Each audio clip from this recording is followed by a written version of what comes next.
Alors bonjour à toutes et à tous. Aujourd'hui, je vous propose la correction du cours de la semaine dernière qui portait sur les risques de contamination et d'infection. La première partie du grand 2 était de comprendre comment déjà éviter une contamination de l'organisme.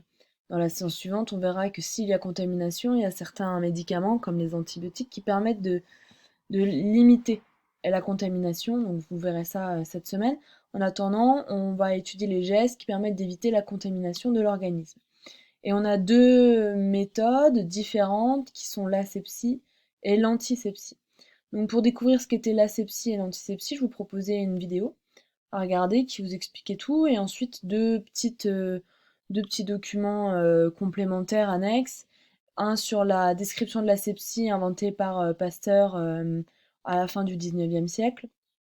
Euh, Sachez que les études de Pasteur ont été largement reprises et complétées par ses collègues qui se rendaient compte que les instruments qui n'étaient pas flambés, donc qui n'étaient pas stérilisés à chaud, entraînaient souvent des complications et les études ont souvent été faites dans les maternités.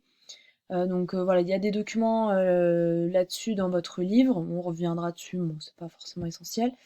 Et ensuite, une petite expérience du lavage de main que j'aurais aimé faire en classe avec vous, mais vous savez que les conditions ne le permettent pas.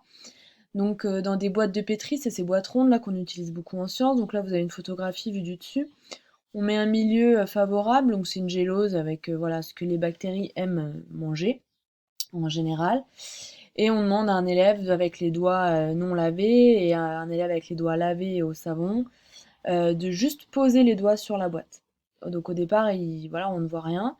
Et on fait 3 jours, on met 3 jours ces boîtes dans une étuve à 37 degrés qui correspond à la température de notre corps. Et donc on voit que la personne qui ne sait pas laver les mains, la boîte qui l'a touchée, contient un fort développement de colonies de micro-organismes, probablement de bactéries. Et la personne qui s'est lavé les doigts, on voit qu'il n'y a pas de développement de bactéries. Donc on en déduit bien que le fait de se laver les mains va limiter le nombre de bactéries présentes sur les mains. D'accord? Et donc ensuite, je vous demandais de recopier ce tableau-là, ou de l'imprimer, de le compléter comme vous voulez, et de me dire s'il s'agissait d'asepsie ou d'antisepsie. Donc voici le corrigé. Voilà, hop, tac.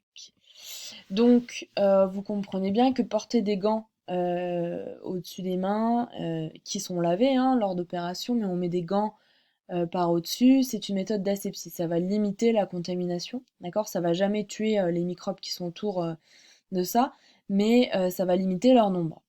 Désinfecter une plaie avec de l'alcool à 70 degrés ou avec de l'antiseptique du désinfectant, c'est ce qu'on appelle de l'antisepsie. C'est-à-dire que les microbes sont déjà dans la plaie et on va essayer de les tuer au maximum avant qu'ils se propagent, d'accord? Donc ça s'appelle une méthode antiseptique. Utiliser un préservatif, c'est limiter les risques de contamination, d'accord? Donc par une barrière physique, c'est comme les gants chirurgicaux. Donc c'est de l'asepsie. Opérer avec des instruments stériles, donc on a flambé ou qu'on a étuvé à haute température avant, on va tuer les microbes pour limiter le risque de contamination par les microbes. Se laver les mains avec un savon, je vous ai mis que ça pouvait être les deux, ça dépend du savon et ça dépend du lavage de main. Les savons normaux de Marseille, enfin les savonnettes normales, sont des méthodes d'asepsie. Sachez qu'il existe également des savons antiseptiques, d'accord, à base d'alcool souvent. Donc là, bah, ça peut être une méthode antiseptique. C'est-à-dire si vous avez des petites coupures sur les mains après avoir jardiné, par exemple, si on se lave les mains avec un savon antiseptique, c'est bien une méthode antiseptique. Prendre un bain de bouche avec une solution désinfectante est une méthode antiseptique. C'est-à-dire que la solution désinfectante va tuer les bactéries qui sont présentes dans la muqueuse de la bouche. Porter un masque pour servir à la cantine, ça va permettre de limiter le risque de contamination par un microbe, par les postillons par exemple de la personne qui sert. De même manière, aujourd'hui on vous demande de porter un masque si vous en avez en sortant de chez vous, pas par rapport à l'épidémie qu'on subit. C'est vraiment des méthodes aseptiques qui vont permettre de limiter la contamination, le risque de contamination en tout cas. Utiliser des instruments à usage unique pour faire des piercings, pour faire des tatouages, pour soigner, etc. C'est une méthode aseptique, pardon, qui va limiter les risques, je pense que vous l'avez compris. De même que stériliser les biberons des bébés, en général on stérilise en les faisant bouillir à la casserole, donc l'eau très chaude va tuer tous les microbes. Après, ensuite, évidemment, on va pas mettre la tétine qui vient d'être bouillie dans la bouche du bébé, donc vous doutez bien que des microbes peuvent se redévelopper. Donc c'est pour ça que c'est de l'asepsie et pas de l'antisepsie. Et aujourd'hui, on subit cette mesure-là de distanciation sociale, donc ne pas s'approcher des personnes à moins d'un mètre. On peut compter ça dans les méthodes aseptiques, c'est-à-dire pour limiter le risque de contamination. On ne s'approche pas des gens pour ne pas risquer de se faire contaminer si les personnes qu'on côtoie sont contaminées. Donc voilà pour l'activité 1, qui était une activité un peu de découverte et surtout de manipulation des concepts.